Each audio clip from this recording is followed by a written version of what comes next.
Subscribe to our channel, click the show links and enjoy watching the videos. કાદવ એટલે ગારો ચોંટેલો હતો. ત્યારે ગોદડા ઉપર બેસતા પહેલા એમને પગલૂંછણિયા ઉપર ગારો બધો સાફ કર્યો, પણ તો થોડો ઘણો ચોંટેલો રહ્યો. ગાદલામાં બેઠા એટલે ઓસારથી સાફ કર્યો, તોય પાછો થોડો ઘણો ચોંટેલો નખમ રહ્યો. એટલે એમની પાસે એક કપડું હતું, એનાથી સાફ કરવા માંડ્યા. એક ભાઈ સામે બેઠા હતા, તમે શું કરો છો? આવ્યા તારના કોઈ સાથે વાત તો કરતા જ નથી. આ પગમાં શું ભરાણો છે તે આટલા વળગ્યા છે? ગારો ભરાણો છે, તો એને સાફ કરું છું.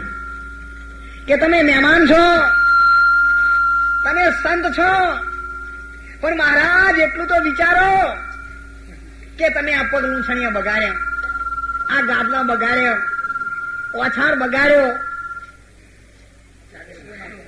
તમારો કેસ બગાડ્યો, તો હજુ પગ તો બગડેલા.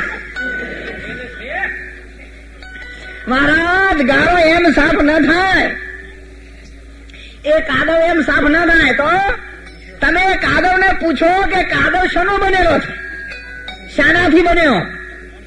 એટલે કાદવ તો ભાઈ પાણીથી બને છે, તો બાપુ પાણીથી સાફ કરો. હા, બીજા બધા સાધન બચી જશે.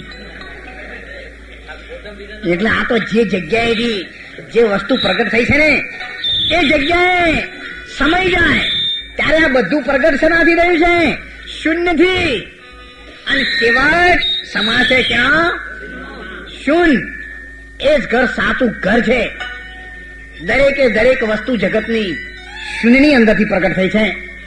અને એ ભૂમિકાને જ્યાં સુધી આ સુરતા સ્થિર નહીં કરી શકે, ત્યાં સુધી બીજા કોઈ પણ ઘરની ઉપર તમે સુરતા મૂકશો તો છેવટે એક વખત એને શૂન્ય ઘર પ્રગટ કર્યા વગર છૂટકો નથી. એટલા માટે આ માનવ દેહ નું પ્રથમ એક જ પગથિયું જુઓ. જે બુંદ પડે છે ને, એનો આકાર કેવો હોય? શૂન્ય. અને એટલે આ દુનિયાની બધી વસ્તુઓ તમે જુઓ, વધારે ગોળ હશે. પાઘડી જોવો તોય ગોળ, માથું જોવો તોય ગોળ, ઓખો જોવો તોય ગોળ, મૂઠું જોવો તોય ગોળ, બધા દરવાજા ગોળ. અને આખી દુનિયા તમારે પહેરેલા દાગીના છે ને, એ બધા વધારે પડતા ગોળ હશે.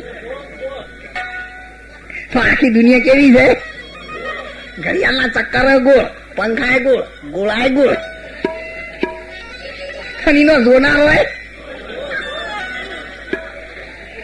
અને એ ભૂમિકા ઉપર જો કદાચ આ સુરતા આવી જાય તો પછી બીજો બોલતો જ નથી.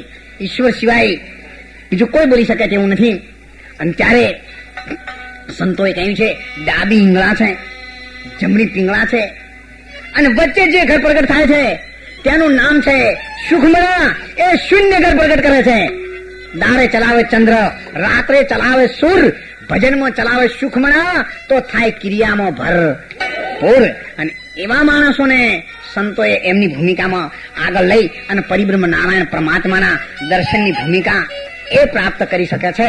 અને એટલે આપણે ઘણીવાર ભજનમાં, સત્સંગમાં સાંભળીએ છીએ કે ભાઈ આ બધું ક્યાંથી પ્રગટ થયું છે, ક્યાં જશે? એનો જવાબ બધાનો એક જ છે, બધું જ નાભીથી પ્રગટ થયેલું છે. નાભી કોને કહેવાય? હમણાં પ્રશ્ન થયો. એનું મૂળ નામ શું છે? નાભી કમળ. કમળ ક્યાં થાય? ટેકરા ઉપર, પાણીમાં થાય. તો જે જગ્યાએ સંતોએ તમને પાણી નક્કી કરાયેલું હોય એ ભૂમિકા ઉપર તમારી સુરતાને લઈ જાઓ, એટલે તરત જ સુરતા તમને કહી દેશે. સુરતા હંમેશા નક્કી કરી એનું નામ લે. નૂરતા નક્કી કરે અને સુરતા પરખે. નૂરતા નિરખે અને સુરતા પરખે. અને એટલે કહ્યું છે, નૂરતે નિરખો, સુરતે પરખો, રામ કોણે બનાયો પવન ચરખો. દેવળે દેવળે દે છે હુંકારા, અને જ્યાં જુઓ ત્યાં સરખો. એ રામ કોણે બનાયો પવન. એ આવે છે, એ જાય છે, એ બોલે છે, અને એ બોલાવે છે. જો કદાચ એ ન હોય તો બોલવા પણ રહેતું નથી. પવન ન હોય તો શું બોલે? એટલે કહ્યું છે, આ દમ કો ખુદા મત કહો, आ दम को खुदा मत कहो, आ दम खुदा नहीं, लेकिन खुदा के नूर से